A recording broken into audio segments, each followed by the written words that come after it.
मुसलमान है, इसलिए उनके 65 देश हैं।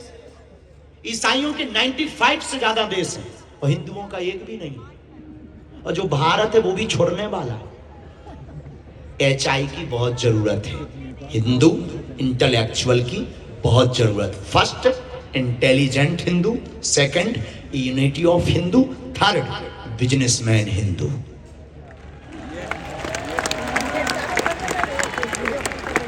बिजनेसमैन हिंदू इसलिए जरूरी है कि कल हमने कार्यक्रम 9 दिन का पूर्ण किया, हनुमान जी ने करवाया। हमारी क्या बल, हम तो गांव के आदमी हैं, पढ़े लिखे नहीं है भैया, साधारण से आदमी है। जो बुद्धि लगती है, हमें लगा गांव में जाना चाहिए, बिछड़े पिछड़े लोगों को मिलना चाहिए। मिलिए, लाखों लोगों का सैलाब देखा, लोगों का प्यार देखा, पागलपन देखा। करना कहना सरल है, करना बहुत कठिन है। जिस प्रकार से हम टूटे, शारीरिक टूटना एक अलग विषय होता है, छाले ये सब अलग है। हमारे हिंदुओं के दर्द से हमारा दर्द बहुत कम है। सब लोग आए, आपको छाले पड़ गए, छाले पड़ गए। हमने कहा क्षमा करो, आप छालों की बात कर रहे हैं, हिंदुओं के दिलों में छाले पड़ गए, उसकी कोई बात ही नहीं कर रहा है। ये तो हम ठीक कर लेंगे, लेकिन हमें जो मुसीबत झेलनी पड़ी 9 दिन, इसीलिए हम आए। हमें आना नहीं था, हमें वो मुसीबत ये झेलनी पड़ी कि इस 9 दिन के कार्यक्रम को करने के लिए एक एक व्यवस्था के लिए कई बार लोन तक उठाना पड़ा। तब हमें लगा कि काश हमारा हिंदू अगर संपन्न होगा तो हिंदुत्व के लिए कन्वर्जन का फर्स्ट कारण है रोजगार की कमी।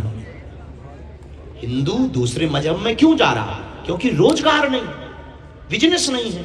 बिजनेस हो, काम हो, जिसका पेट भरा होगा वो दूसरी तरफ मुंह क्यों मारेगा?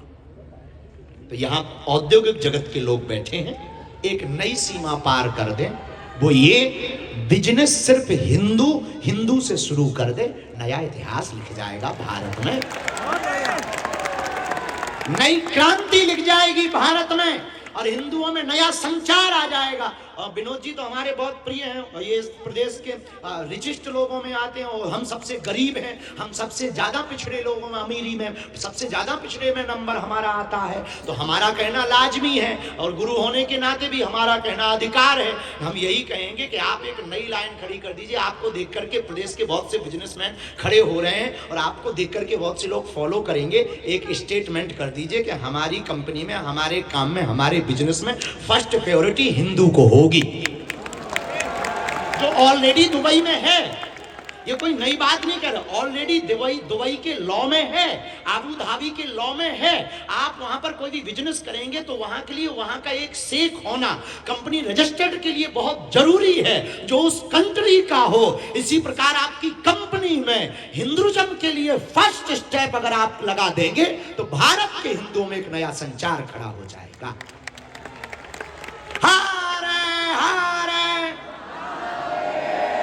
इसलिए इंदौर के पागलों, हिंदुओं, एचआई की स्थापना करो। एआई में तो बहुत पागल हो पड़े हो, रील चला रहे हो।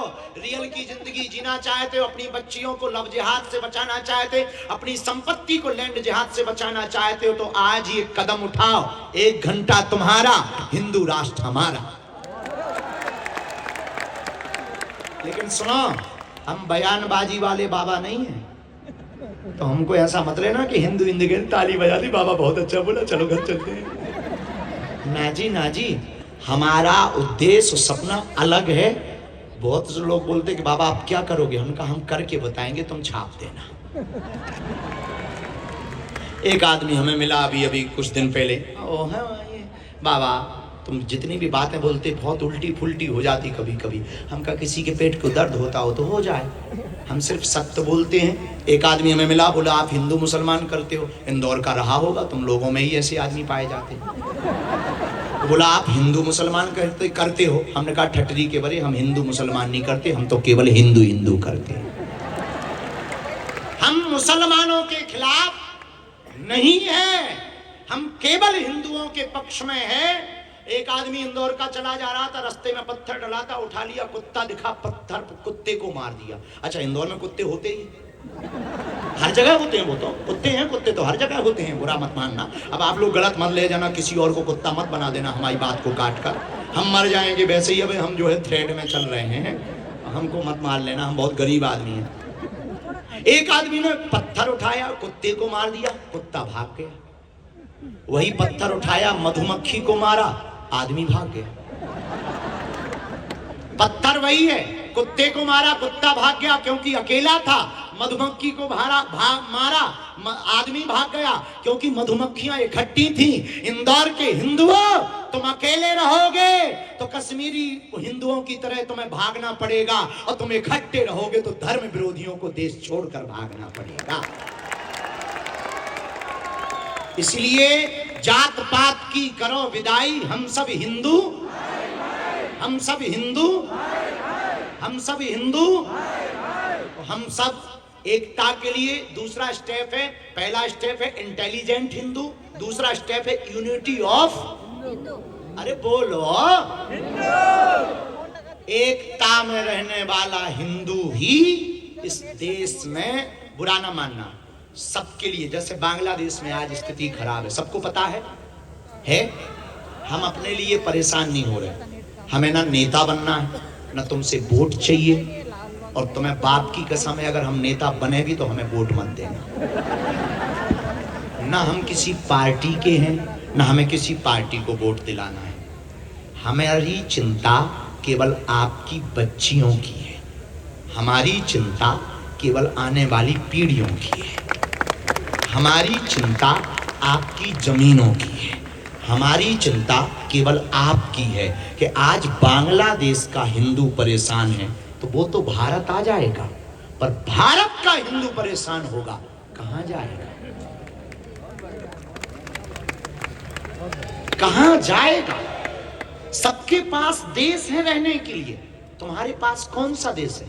और तुम्हारे कुछ पढ़े लिखे सेक्युलरिज्म हो जाते हैं, थोड़ा पढ़ लेते हैं, बोले हम आए, हम सेक्युलर हिंदू है। ठीक है, सेक्युलर होता क्या है पता है तुझे? न कटा ना हो पता, मेरे पास आ। लोगों को लगता है कि हम कट्टरपंथी हैं। नहीं, हम कट्टरपंथी नहीं है, हम तथ्य रख रहे हैं। हमारे तथ्य गलत हो आप काट के बताओ। पाकिस्तान में 2% से कम बचे, क्या गलत कहा? बांग्लादेश में हिंदुओं पर अत्याचार हो रहा, क्या गलत कहा? पश्चिम बंगाल में दुर्गा के पंडालों में आग लगाई जाती, क्या गलत कहा? राम के राष्ट्र में राम होने के सबूत मांगे जाते, हमने क्या गलत बोला? आप लोग हमारे हैं, एकता में बहुत ताकत है, बुरा ना मानना। हम इसलिए सड़कों पर उतरे हैं, इसलिए मुंह चला रहे हैं कि कल के दिन जब हमारी नई पीढ़ी हमारे सामने खड़ी होगी, वो हमसे पूछेगी कि जब देश बर्बाद हो रहा था तब तुम कहां झक मार रहे थे? जब हिंदू बर्बाद हो रहा था तब तुम कहां झक मार रहे थे? तब हम कह पाएंगे कि जब हिंदू बर्बाद हो रहा था तो हम लोगों को जगा रहे थे, अब नहीं जागे तो ये उनकी कमी है।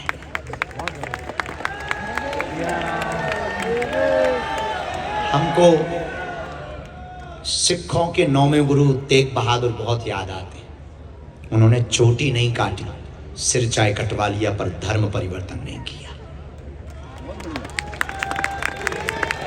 और हमारे हिंदुओं में अभी हमारे पास में एक जिला है पन्ना जिला, पन्ना जिला में एक क्षेत्र है कल्ला में 3 लोग बकरी लेकर के ईसाई बन गए, बकरी मात्र ईसाई बन गए, और कन्वर्जन भयंकर है, कोई सुनने वाला नहीं, कोई देखने वाला नहीं, क्योंकि संत महंत ये औद्योगिक जगत के क्षेत्र शहरों में काम करते हैं, असली जरूरत है गांव में। हम लोगों को आओ लौटें गांव की ओर, नीचे जमीन पे उतरना पड़ेगा, जमीनी लोगों को पकड़ना पड़ेगा, उनको जगाना पड़ेगा। और इस देश में सबसे बड़ी जड़ है, संत बैठे, महंत बैठे, आचार्य भी बैठे, इस तरफ श्रीनाथ जी के भी पूज्य महाराज जी बैठे, सब संत बैठे। इनसे आप सबसे हमारी प्रार्थना है, इस देश में सबसे बड़ी दीवार का नाम है जात पात, इसको तोड़ें। पहले हम हिंदू हैं, इस बात पर फोकस करें, फिर आप देखिए भारत बदलेगा, विश्व गुरु की ओर जाएगा, एकता होगी। अपने आपस के बिजनेस को आप बढ़ाइए, अपने बच्चों को गीता रामायण की शिक्षा दीजिए। मुसलमानों में एक बड़ी खूबसूरती है, चाहे 1000 कामों पर शुक्रवार को नमाज पढ़ने जाते हैं, ईसाइयों में बड़ी खूबसूरती है, लाख काम और रविवार को प्रेयर करने जाते हैं। हम हिंदुओं को टाइम ही नहीं मिलता। 25 तारीख आती है तब जरूर अपने बच्चों को सांता क्लॉज के पास भेज देते हैं, ठटरी के बड़े न कटा, अपने बाप से बाप कह नहीं रहा, अंकल को बाप बना रहा है।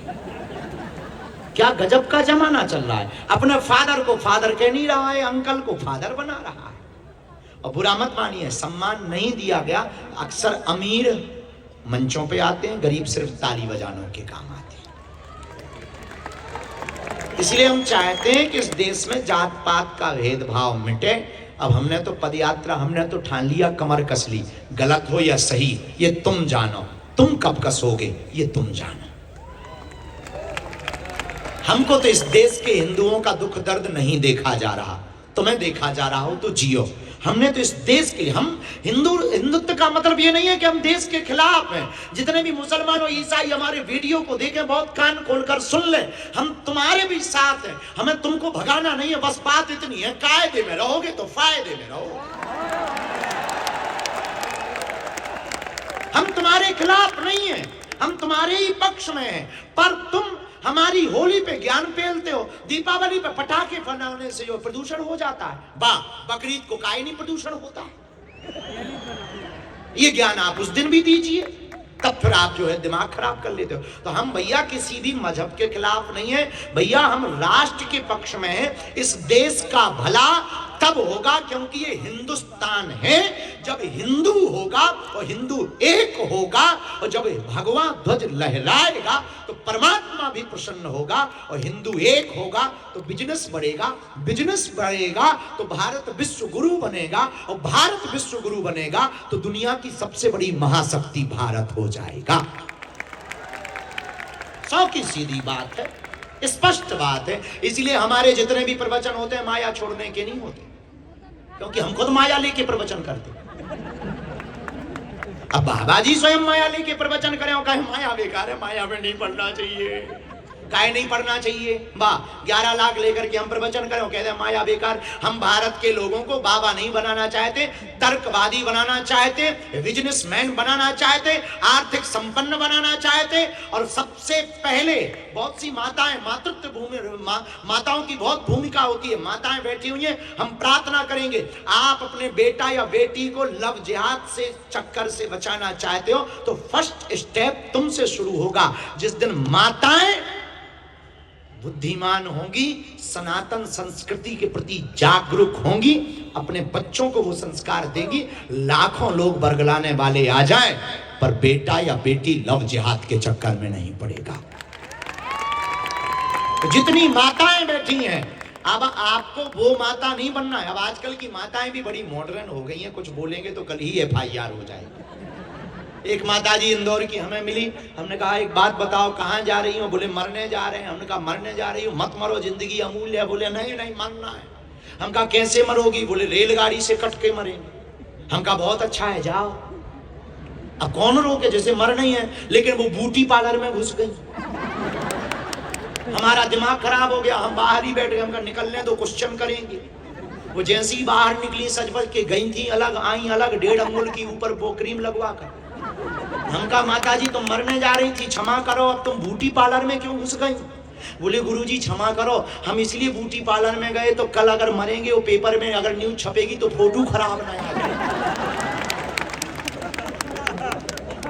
तो श्रृंगार के खिलाफ नहीं है, पर जैसी माता हो तुम अपने श्रृंगार का ध्यान रखती हो, वैसे ही बच्चों का श्रृंगार है संस्कृति का संस्कार देना। अपने श्रृंगार के लिए जब आप टाइम निकाल सकती हो तो 1 घंटा बच्चों को संस्कृति का श्रृंगार करवाना प्रारंभ कर दो। आप अपनी बेटा और बेटी को संस्कृति का श्रृंगार करवाओ कि मंदिर जाओ। और हिंदुओं को 5 बातें ध्यान रखनी है। पहली बात तो ये, भेदभाव मुक्त भारत करने के लिए गांव गांव में बैठक करो। दूसरा, मंदिरों में। दूसरी बात, हर हिंदू को शनिवार या मंगलवार हिंदू एकता के लिए मंदिरों में जाना प्रारंभ करना चाहिए। तीसरी बात, हिंदू को हिंदुओं से ही बिजनेस करना चाहिए। चौथी बात जो हिंदुत्व को मजबूत करेगी वो ये, माताओं को हिंदुत्व की पाठशाला खोलनी चाहिए अपने घर में। और 5वीं बात, हर 24 घंटे में 1 घंटा देश के लिए निकालना चाहिए। हम किसी भी मुसलमान के खिलाफ नहीं, न ईसाइयों के खिलाफ। हम उनके खिलाफ हैं जो ये नारा देते सर तन से जुदा कर देंगे, भारत तेरे टुकड़े होंगे। हम वंदे मातरम नहीं बोलेंगे। क्यों नहीं बोलोगे साहब? खाते तुम भारत का, पानी भारत का, मिट्टी भारत की, हवा भारत की, तुम गाओगे पाकिस्तान का। बड़े गजब के ज्ञानी हो, क्यों नहीं बोलोगे? जिसे भारत माँ से प्यार नहीं, उसे इस देश में रहने का अधिकार नहीं।